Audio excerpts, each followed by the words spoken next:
Hello dear student, ਅਸੀਂ +1 ਜਮਾਤ ਦੀ ਕਥਾ ਸੰਗਮ ਪੁਸਤਕ ਵਿੱਚ ਦਰਜ ਕਹਾਣੀ ਗੋਈ ਜੋ ਕਿ ਪ੍ਰੇਮ ਪ੍ਰਕਾਸ਼ ਜੀ ਦੀ ਸ਼ਾਖਾ ਰਚਨਾ ਹੈ ਦਾ ਸਾਰ ਕਰ ਰਹੇ ਸੀ।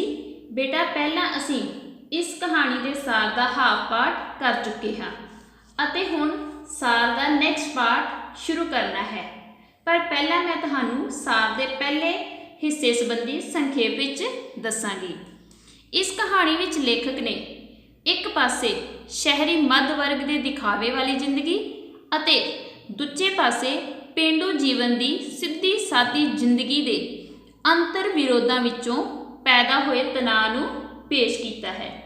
ਇਸ ਕਹਾਣੀ ਦਾ ਮੁੱਖ ਪਾਤਰ ਬਖਤਾਵਰ ਹੈ ਅਤੇ ਉਸ ਦੀ ਪਤਨੀ ਦਾ ਨਾਮ ਬਲਵਿੰਦਰ ਹੈ। ਉਸ ਦਾ ਇੱਕ ਪੁੱਤਰ ਹੈ ਜਿਸ ਦਾ ਨਾਮ ਜੰਗ ਬਹਾਦਰ ਸਿੰਘ ਉਰਫ ਜੰਗੀ ਹੈ।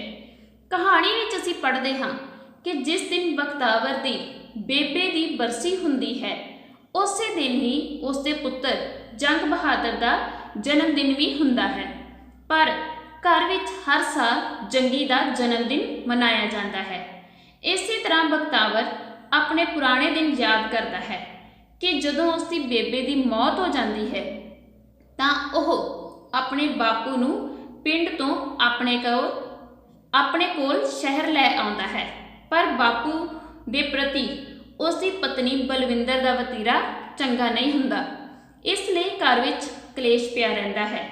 ਉਸ ਸਮੇਂ ਬਖਤਾਵਰ ਨੂੰ ਇਹ ਅਹਿਸਾਸ ਹੁੰਦਾ ਹੈ ਕਿ ਉਸ ਏਡੇ ਮਾੜੇ ਜੱਟ ਦੇ ਪੁੱਤ ਨੇ ਅਮੀਰ ਘਰ ਦੀ ਕੁੜੀ ਨਾਲ ਵਿਆਹ ਕਿਉਂ ਕੀਤਾ ਸੀ। ਇੱਥੋਂ ਤੱਕ ਕਿ ਬਲਵਿੰਦਰ ਨੇ ਆਪਣੀ ਮਰਜ਼ੀ ਦੀ ਕੋਠੀ ਬਣਾਉਣ ਲਈ ਬਾਪੂ ਦੁਆਰਾ ਬਣਾਇਆ ਗਿਆ ਮਕਾਨ ਵੀ ਢਹਾ ਦਿੱਤਾ ਸੀ। ਓਕੇ ਬੇਟਾ, ਹੁਣ ਇਸ ਤੋਂ ਬਾਅਦ ਅਸੀਂ ਸਾਰ ਦਾ ਨੈਕਸਟ ਪਾਰਟ ਕਰਨਾ ਹੈ। ਜਿਵੇਂ ਅਸੀਂ ਲਾਸਟ ਲਾਈਨ ਲਿਖੀ ਸੀ ਕਿ ਸੋ ਇਹੀ ਕਾਰਨ ਸੀ ਕਿ ਬਾਪੂ ਨੇ ਜਦੋਂ ਪਹਿਲਾਂ ਇਸ ਪਲਾਟ ਵਿੱਚ ਆਪਣੀ ਮਰਜ਼ੀ ਦਾ ਮਕਾਨ ਬਣਵਾਇਆ ਸੀ ਤਾਂ ਬਲਵਿੰਦਰ ਨੇ ਉਹ ਮਕਾਨ ਆਪਣੀ ਮਰਜ਼ੀ ਦੀ ਕੋਠੀ ਬਣਵਾਉਣ ਲਈ ਢਹਾ ਦਿੱਤਾ ਸੀ। ਇੱਥੇ ਤੱਕ ਬੇਟਾ ਅਸੀਂ ਸਾਰ ਕੀਤਾ ਸੀ। ਨੈਕਸਟ ਅੱਗੇ ਹੈ, ਤੇ ਜਦੋਂ ਬਾਪੂ ਨੂੰ ਇਹ ਪ੍ਰਤੱਖ ਹੋਇਆ ਸੀ ਕਿ ਇਹ ਪਲਾਟ ਬਲਵਿੰਦਰ ਦੇ ਨਾਮ ਹੈ ਤਾਂ ਉਸ ਨੇ ਆਪਣੀ ਨੂੰਹ ਬਲਵਿੰਦਰ ਦੀ ਰੋਕ ਟੋਕ ਤੋਂ ਬਚਣ ਲਈ ਇੱਕ ਡੰਗ ਟਪਾਊ ਕੋਠੇ ਦੇ ਨਾਲ ਇੱਕ ਵੱਖਰੀ ਛੰਨ ਬਣਾ ਲਈ ਅਤੇ ਉਹ ਆਪਣਾ ਪਿੰਡ ਵਾਲਾ ਕੋਠਾ ਉਧੇੜ ਕੇ ਗੱਡਾ ਭਰ ਕੇ ਲੈ ਆਇਆ ਸੀ ਤੇ ਕੁਝ ਹੀ ਦਿਨਾਂ ਵਿੱਚ ਇੱਕ ਨਵਾਂ ਕੋਠਾ ਉਸਾਰ ਲਿਆ ਸੀ, ਜਿਸ ਦੇ ਵਿਹੜੇ ਵਿੱਚ ਇੱਕ ਝੋਟੀ ਬੰਨ੍ਹ ਲਈ ਸੀ ਅਤੇ ਇੱਕ ਨਲਕਾ ਵੀ ਗੱਡ ਲਿਆ ਸੀ। ਇਸ ਤਰ੍ਹਾਂ ਬਲਵਿੰਦਰ ਦੇ ਦਖਲ ਤੋਂ ਮੁਕਤ ਹੋ ਕੇ ਬਾਪੂ ਬੜਾ ਖੁਸ਼ ਰਹਿੰਦਾ ਸੀ। ਉਹ ਆਪਣੇ ਡੰਗਰਾਂ ਦੇ ਬਹਿਣ ਖਲੋਣ ਲਈ ਥਾਂ ਬਣਾਉਂਦਾ, ਪੂਰੇ ਪੱਛੋਂ ਦਾ ਹਿਸਾਬ ਕਰਦਾ ਰਹਿੰਦਾ ਸੀ ਤੇ ਕਿਸੇ ਵੀ ਮੰਗਤੇ, ਬਾਜੀਗਰ ਜਾਂ ਸਹਿੰਸੀ ਨੂੰ ਆਪਣੇ ਕੋਲ ਬਿਠਾ ਲੈਂਦਾ ਸੀ। ਹੁਣ ਇਸੇ ਤਰ੍ਹਾਂ ਜਦੋਂ ਬਲਵਿੰਦਰ ਬਾਪੂ ਦੁਆਰਾ ਬਣਾਇਆ ਗਿਆ ਮਕਾਨ ਢਾਹ ਦਿੰਦੀ ਹੈ, ਇਸ ਲਈ ਬਾਪੂ ਪਿੰਡ ਤੋਂ ਆਪਣਾ ਇੱਕ ਪੁਰਾਣਾ ਕੋਠਾ ਉਧੇੜ ਕੇ ਗੱਡਾ ਭਰ ਕੇ ਲੈ ਆਉਂਦਾ ਹੈ ਤੇ ਇੱਕ ਨਵਾਂ ਕੋਠਾ ਉਸਾਰ ਲੈਂਦਾ ਹੈ। ਉਸ ਦੇ ਵਿਹੜੇ ਵਿੱਚ ਇੱਕ ਝੋਟੀ ਬੰਨ੍ਹ ਲੈਂਦਾ ਹੈ, ਨਲਕਾ ਗੱਡ ਲੈਂਦਾ ਹੈ। ਠੀਕ ਹੈ, ਇਸ ਤਰ੍ਹਾਂ ਉਹ ਬਲਵਿੰਦਰ ਦੀ ਦਖਲਅੰਦਾਜ਼ੀ ਤੋਂ ਮੁਕਤ ਹੋ ਕੇ ਖੁਸ਼ ਰਹਿੰਦਾ ਹੈ ਤੇ ਆਪਣੇ ਅਨੁਸਾਰ ਆਪਣਾ ਰਹਿਣ ਸਹਿਣ ਦਾ ਜੋ ਤਰੀਕਾ ਸੀ ਉਸ ਦੇ ਅਨੁਸਾਰ ਰਹਿਣਾ ਸ਼ੁਰੂ ਕਰ ਦਿੰਦਾ ਹੈ। ਨੈਕਸਟ ਬੇਟਾ ਦੇਖੋ, ਉਹ ਸਵੇਰੇ ਸ਼ਾਮ ਬਲਵਿੰਦਰ ਜਾਂ ਬਿਮਲਾ ਨੂੰ ਦੁੱਧ ਵਾਸਤੇ ਬਾਲਟੀ ਫੜਾਉਣ ਲਈ ਬੜੇ ਮਾਣ ਨਾਲ ਹਾਕ ਮਾਰਦਾ ਸੀ। ਬਾਪੂ ਦਾ ਦੁੱਧ ਦੀ ਬਾਲਟੀ ਫੜਾਉਣ ਵਾਲਾ ਕੰਮ ਹੀ ਬਲਵਿੰਦਰ ਨੂੰ ਪਸੰਦ ਸੀ, ਜਦ ਕਿ ਇਸ ਦੇ ਉਲਟ ਉਸ ਨੂੰ ਜੰਗੀ ਦਾ ਬਾਪੂ ਨਾਲ ਖੇਡਣਾ ਅਤੇ ਚੁੰਮਣਾ ਬਿਲਕੁਲ ਚੰਗਾ ਨਹੀਂ ਲੱਗਦਾ ਸੀ। ਹੁਣ ਬਾਪੂ ਦੁਆਰਾ ਬਾਕੀ ਜੋ ਕੰਮ, ਜਿਵੇਂ ਆਪਣੇ ਡੰਗਰਾਂ ਨੂੰ ਖੋਲ੍ਹਣਾ, ਕਿ ਬਾਜੀਗਰ ਸਾਂਸੀ ਨੂੰ ਆਪਣੇ ਕੋਲ ਬਿਠਾਉਣਾ, ਇਹ ਸਭ ਗੱਲਾਂ ਬਲਵਿੰਦਰ ਨੂੰ ਬਿਲਕੁਲ ਪਸੰਦ ਨਹੀਂ ਸਨ। ਉਸ ਨੂੰ ਸਿਰਫ ਬਾਪੂ ਦੀ ਇੱਕੋ ਗੱਲ ਚੰਗੀ ਲੱਗਦੀ ਸੀ, ਜਦੋਂ ਉਹ ਸਵੇਰੇ ਸ਼ਾਮ ਬਲਵਿੰਦਰ ਜਾਂ ਬਿਮਲਾ ਨੂੰ ਦੁੱਧ ਵਾਲੀ ਬਾਲਟੀ ਫੜਾਉਣ ਲਈ ਆਵਾਜ਼ ਮਾਰਦਾ ਸੀ। ਤੇ ਨਾਲ ਹੀ ਬਲਵਿੰਦਰ ਇਹ ਵੀ ਨਹੀਂ ਚਾਹੁੰਦੀ ਸੀ ਕਿ ਬਾਪੂ ਜੰਗੀ ਦੇ ਨਾਲ ਖੇਡੇ ਜਾਂ ਉਸ ਨੂੰ ਚੁੰਮਿਆ ਕਰੇ। ਨੈਕਸਟ ਬੇਟਾ, ਸੋ ਇਸ ਤਰ੍ਹਾਂ ਇੱਕ ਦਿਨ ਬਲਵਿੰਦਰ ਨੇ ਬਖਤਾਵਰ ਨੂੰ ਪਿੰਡ ਵਾਲੀ ਜ਼ਮੀਨ ਵੇਚ ਕੇ ਸ਼ਹਿਰ ਵਿੱਚ ਨਵੀਂ ਕੋਠੀ ਬਣਾਉਣ ਤੇ ਜ਼ੋਰ ਦੇਣਾ ਸ਼ੁਰੂ ਕਰ ਦਿੱਤਾ ਸੀ। ਪਰ ਬਾਪੂ ਆਪਣੀ ਜ਼ਮੀਨ ਅਤੇ ਪਿੰਡ ਨਾਲੋਂ ਨਾਤਾ ਨਹੀਂ ਤੋੜਨਾ ਚਾਹੁੰਦਾ ਸੀ ਤੇ ਜਦੋਂ ਇਸ ਮੁੱਦੇ ਨੂੰ ਲੈ ਕੇ ਘਰ ਵਿੱਚ ਕਲੇਸ਼ ਪੈ ਗਿਆ ਤਾਂ ਬਾਪੂ ਆਪਣੇ ਮਾਂ ਬਾਰੇ ਪੁੱਤਰ ਬਖਤਾਵਰ ਦੀ ਉਦਾਸੀ ਨਾ ਵੇਖ ਸਕਿਆ। ਇਸ ਲਈ ਉਹ ਚੁੱਪਚਾਪ ਪਿੰਡ ਜਾ ਕੇ ਜ਼ਮੀਨ ਦੀ ਰਜਿਸਟਰੀ ਕਰਵਾ ਕੇ ਪੈਸੇ ਪੱਲੇ ਪਵਾ ਕੇ ਆ ਗਿਆ। ਇਸ ਤਰ੍ਹਾਂ ਬਲਵਿੰਦਰ ਦੀ ਨਵੀਂ ਕੋਠੀ ਬਣ ਗਈ, ਪਰ ਬਾਪੂ ਦਾ ਕੋਠਾ ਤੇ ਛੰਨ ਢਾਹ ਦਿੱਤੀ ਗਈ ਤੇ ਝੋਟੀ ਵੀ ਵੇਚ ਦਿੱਤੀ ਗਈ।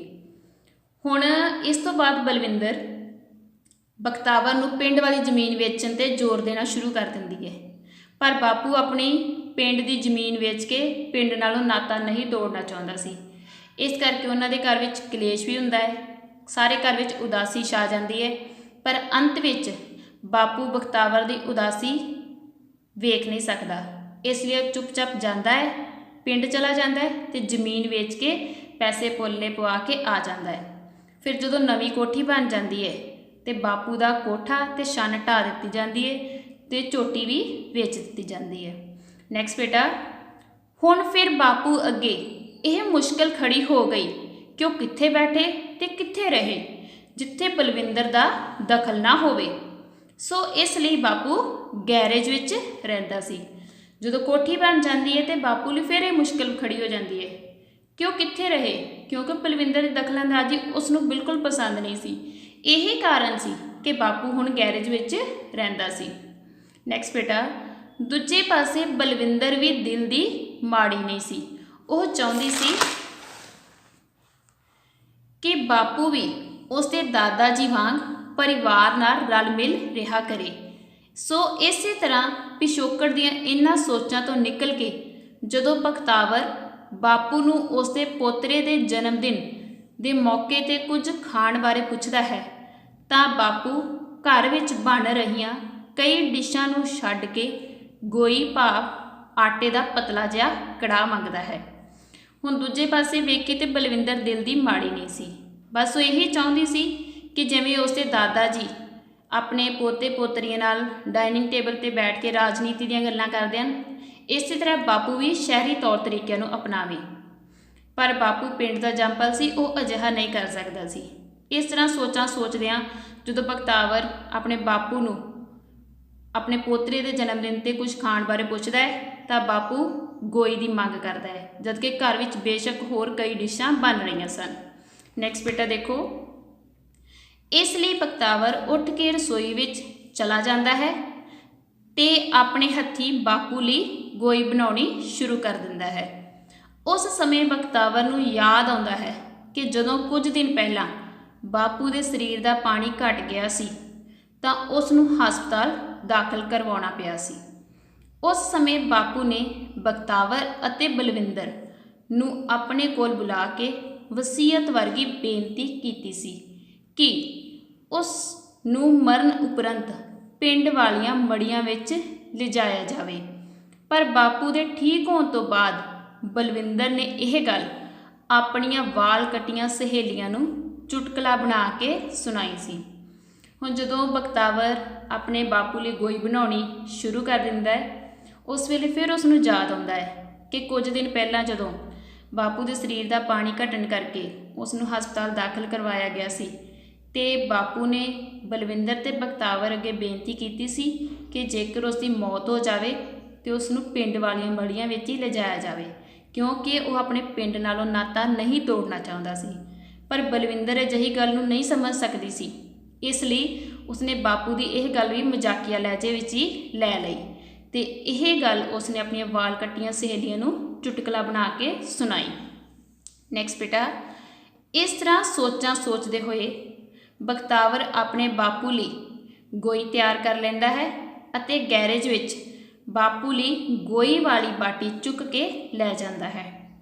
ਸੋ ਇਸ ਤਰ੍ਹਾਂ ਇਸ ਕਹਾਣੀ ਤੋਂ ਇਹ ਸਪਸ਼ਟ ਹੁੰਦਾ ਹੈ ਕਿ ਪਿੰਡ ਦੇ ਕੁਝ ਸਿੱਧੇ ਸਾਦੇ ਲੋਕ ਸ਼ਹਿਰੀ ਜੀਵਨ ਅਨੁਸਾਰ ਵਿਚਰਨ ਤੋਂ ਅਸਮਰੱਥ ਹੁੰਦੇ ਹਨ, ਜਿਵੇਂ ਕਿ ਇਸ ਕਹਾਣੀ ਵਿੱਚ ਬਾਪੂ ਦੇ ਪਾਤਰ ਰਾਹੀਂ ਸਪਸ਼ਟ ਕੀਤਾ ਗਿਆ ਹੈ, ਅਤੇ ਨਾਲ ਹੀ ਆਪਣੀਆਂ ਜੜ੍ਹਾਂ ਨਾਲੋਂ ਟੁੱਟ ਕੇ ਮਾਨਸਿਕ ਸੰਤਾਪ ਵੀ ਭੋਗਦੇ ਹਨ ਕਿ ਬੇਸ਼ੱਕ ਮਜਬੂਰੀ ਵਸ ਬਾਪੂ ਨੂੰ ਪਿੰਡ ਤੋਂ ਸ਼ਹਿਰ ਆਉਣਾ ਪਿਆ ਹੈ, ਪਰ ਉਸ ਦਾ ਮਨ ਇੱਥੇ ਇੰਨਾ ਜ਼ਿਆਦਾ ਖੁਸ਼ ਨਹੀਂ ਹੁੰਦਾ।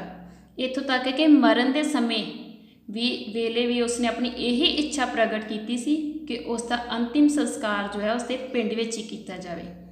ਓਕੇ ਬੇਟਾ, ਹੁਣ ਸਾਡਾ ਸਾਰ ਕੰਪਲੀਟ ਹੋ ਗਿਆ ਹੈ ਤੇ ਇਹ ਸਾਰ ਤੁਸੀਂ ਆਪਣੀਆਂ ਕਾਪੀਜ਼ ਦੇ ਉੱਪਰ ਲਿਖਣਾ ਹੈ। ਓਕੇ ਬੱਚੇ, ਥੈਂਕ ਯੂ।